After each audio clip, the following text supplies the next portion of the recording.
My name is Dan Foley. I'm a county commissioner from Montgomery County, which is located in southwestern Ohio. We have about 530,000 residents, and I'm very pleased to be part of the New Deal leadership program, because I really believe that government has a real important role to play in people's lives. I believe well-managed governments are critical so that we can engender trust with the people who put us into office.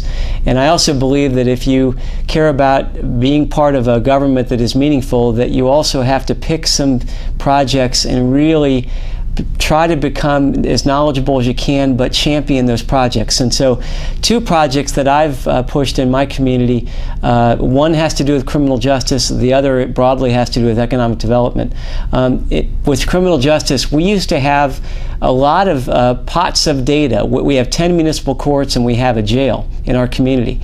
And it used to be that those pots of data, the data sources in all the courts and the jail, used to be little silos. They wouldn't, the data wouldn't speak to each other in order to do our jobs better. So over the span of about 5 years, we got all the data from all of those systems, put them into one pot. And right now, the benefit of that is that police officers can put a name into the system and they can determine a criminal history quickly.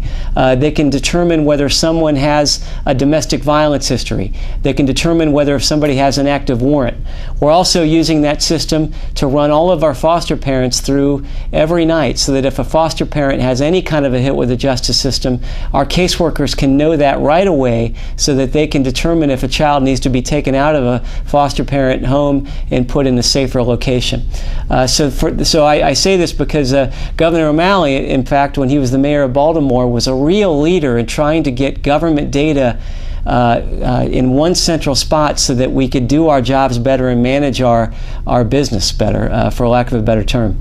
The second area that I feel strongly about is obviously economic development. My community has had to transition. We used to be a very strong player in the automotive market.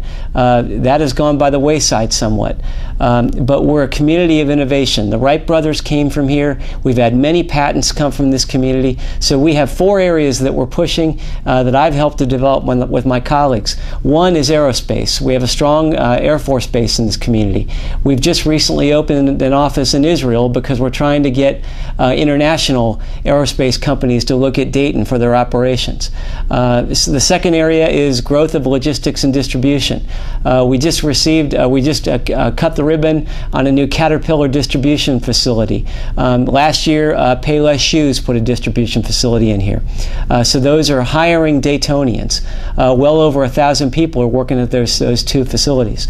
The third area is a strong urban core, the city of Dayton, and then the fourth area is the growth of the 75 corridor.